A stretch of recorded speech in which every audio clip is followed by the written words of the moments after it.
Kano, the jewel of West Africa, where the old inspires and shapes the new.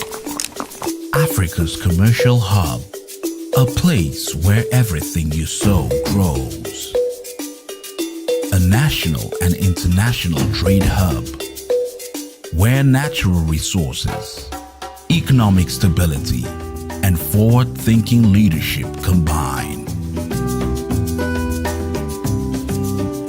Since 2015, Kano has transformed itself to a must-visit destination for investors across the globe. This is Kano, the haven for forward-thinking investors.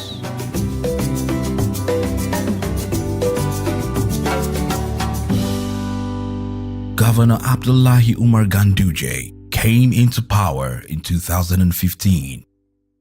So how prepared is Kano State for domestic and international investors? First of all, Kano is the commercial nerve center of the northern part of Nigeria, and even a commercial nerve center of some West African countries. As you can see, we are always being visited by nationals of West Africa because of commercial activities here in Kano. The first thing that we are doing is to make sure that there is peace and stability. Because without peace, investment is very, very difficult. Investors will not be attracted to come to Kano.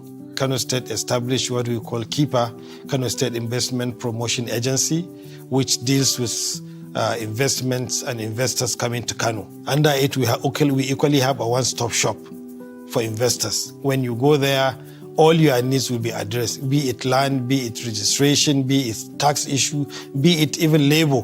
Any processing of any investment proposal in Kano State that requires the approval of federal authorities, we take it as also our responsibility to work with the investor to ensure that he gets minimum delay in acquiring those incentives. We also have a responsibility of looking for local investors, because some investors, especially foreign ones, may wish to have local partners. And this we try to do in cooperation with the Kano Chamber of Commerce, the Manufacturer Association, and other trade groups within Kano State. We create an enabling environment compared to our comparative advantage, especially in agriculture, especially in the production of rice, production of wheat, production of tomato. And we provide an enabling environment by discussing with the farmers to find out what are their actual problems, and then to see how foreign investors can come and build in on what our farmers are doing. For example, our farmers can produce rice, but to process the rice into so many products, you require foreign investors. The same thing with wheat, the same thing with tomato. So, and also, investors can also come and produce the crops themselves, especially that we are blessed with so many dams here, and farming is both during the rainy season and the dry season, and therefore those investors who are interested in agriculture, we provide free land. We have the highest number of cooperatives in the country. We have formed our farmers into cooperatives, and these farmers, we have trained them on how they can access fundings. They are used to it and they are ready. So partnership with anybody that will come is not going to be something that is difficult. So the state government is there to facilitate that. That is to empower our farmers and then to protect the investor. Any investor who comes to Kano and wants to invest in any field, and he gives us or our agency the need or the requirement of land for the purpose of setting up that agency, we will immediately make a recommendation to His Excellency the Governor, who always approves the allocation of land to such investors. Kano is also the largest producer of tomatoes. There is a lot of opportunity in terms of that. Tomato is only one. There is pepper, there is onions, the cash crops, the sesame seed, the hibiscus. We have the biggest factories that process that. We have abundance of that. And most of the neighboring states too that grow that, they bring it down to Kano.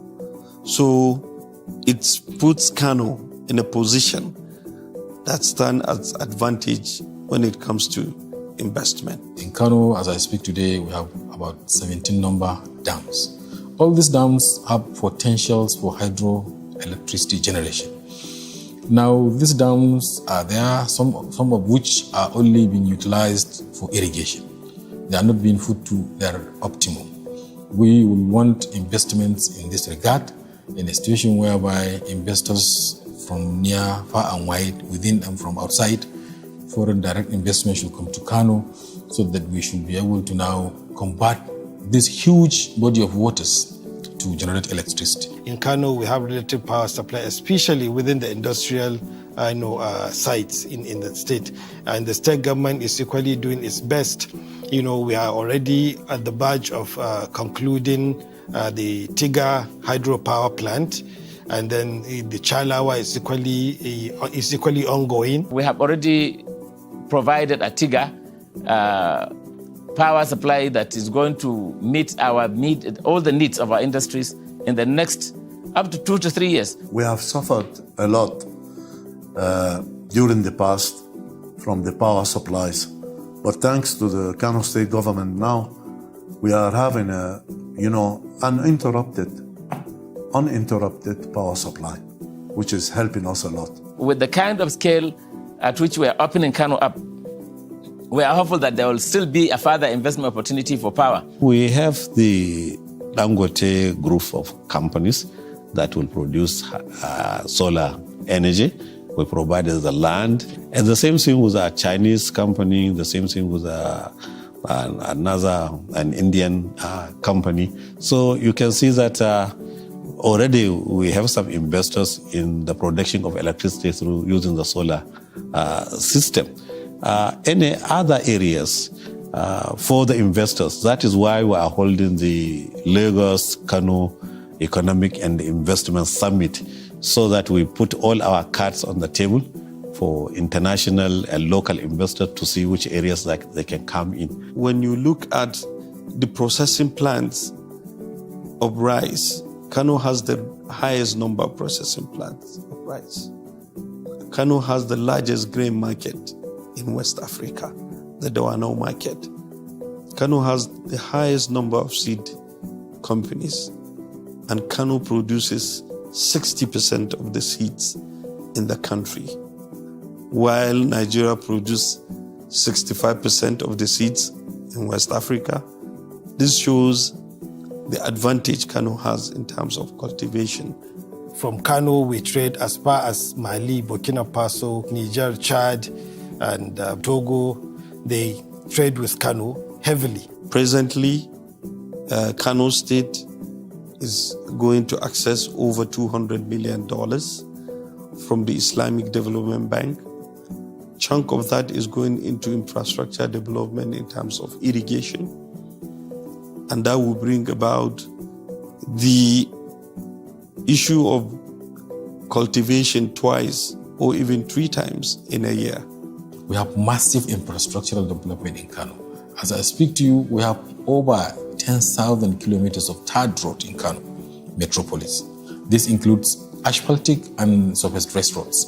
This has really helped in the economic activities of Kano, in the movements of goods and persons, and freight. The state is ready for the establishment of the biggest abattoir in the country, and we're ready to partner with whoever is willing to come. We have the design, we have the site, We have everything. We equally re-engineered and reinvigorated our Kano State Internal Revenue Services to be more efficient in tax administration. We have harmonized a lot of our taxes. From about 200, we brought them down to about 19. And a part of the incentives, given is some tax relief given to investors between 3 and 5 years tax relief. From the export incentive collected, my MD ventured into the Moujouda agro and allied products, and this company has grown to an extent that it is now employing over 3,000 workers, which brings the total workforce to about 5,500 workers. We have also recently been given an award by the Presidential Ease of Doing Business Committee that is chaired by His Excellency the Vice President, Professor Ayumi Oshibanjo, that Kano has moved so many places up that it has improved significantly in its own ease of doing business. And on account of that, we have had quite a number of inquiries coming in from international investors who have been viewing developments in Nigeria. We have the Daba, for instance, that we had the NTDC also give us the proposal to the extent that the Daba will no longer be the Daba that you see sometimes you have difficulties in accessing the place. In Kano, because of our population and with the civil service of over 40 million, the need for housing and housing deficits are very high. So any investor in this regard will smile home because he will have good investment for his money. There is the need, there is the market, there is the population, and there is goodwill and resolve from government. Government has established mortgage arrangements for civil servants to be able to participate in the housing scheme. Also, we are trying to develop an economic city within the metropolis. This economic city is well over 250 hectares in terms of land mass. And in this area, we are going to go into modern and sophisticated approach to marketing. As you are aware, Kano, being an ancient center of commerce, has already an existing structure of marketing, nature of sales, and general commercial activities. Now we want to marry our history with the recent development in the world. So this is one of the areas that investors coming to Kano should be interested. As we know, the Kano International Airport is the very first international airport in Africa. It became the gateway into Africa, and it's going to go back to that position so that whoever is going anywhere in from Africa will come into Nigeria from wherever he is, come in here. So we need to set that stage. We are looking at this happening in the next couple of months, not years. Kano State is endowed with a lot of soil minerals. We have an area in Kano called the Railway area. This area is well known worldwide for solid minerals. There's also a glass industry in the pipeline because an area in Dambata area has a lot of silica sand, which is used in the production of glass. Whoever is interested in coming to invest in solid minerals in Kano is considered as coming in to do a prime investment. And therefore the state is not only committed to facilitating access for licenses and approvals, but the state is also committed to providing any further relief necessary. In the field of education, that one too is another area that people can invest, because being the most populous state in the federation, of course we have the most number of youth here. Despite the two universities we have, we are still sending our students abroad. Therefore, for those who would like to invest in education, we welcome them. We provide free land for them, and also we assure them that we can have a synergy with them to ensure that we are sending our children into their educational institutions. We have also what we call the brownfield. Brownfield investment means existing industries that have closed in Kano, for which we look for other investors to come and invest. We are working in this regard. Recently, an acquisition was made, one of the largest African textile mills, called the African Textile, here in Kano by a foreign investor. Kano is a place to be. Kano is a place to have investment because there is going to be good return for any investment. Come and invest in Kano, the center of commerce of sub-Saharan Africa and the continent. Come to invest in Kano. Of course, it's a very good business. Come and explore the investment opportunities in Kano. It is good business.